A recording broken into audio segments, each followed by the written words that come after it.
Rang sumalansan itong hindi pangkaraniwang mga sasakyang pag-aari ng mga residente dito po sa subdivision kung saan kami naroroon.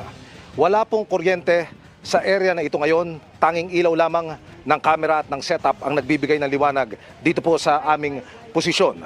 Ang binabanggit po ng lokal na pamahalaan, tigil muna ang clearing operation ng mga otoridad sa mga oras na ito dahil napakadilim na ho doon sa kaloob-looban. Magre-resume ito bukas alas 6 ng umaga. Ang panawagan po, mga kapuso, ng ating mga kababayan, kung maaari sana'y madagdagan pa yung mga towing company na sumasaklolo ho sa kanila para isa-isang maisalansan yung mga sasakyang bumalandra ng patagilid kung saan-saan po. Ito hong sasakyan na ito na nasa aking likuran, mga kapuso, ito'y galing pa doon sa pangatlong kalsada sa kaloob-looban at tinangay lamang ng tubig nang tumaas po ang baha. So nasa 450 families dito lamang sa Villa del Rio Subdivision ang naapektuhan at ngayon ay nangangailangan at humihingi po ng saklolo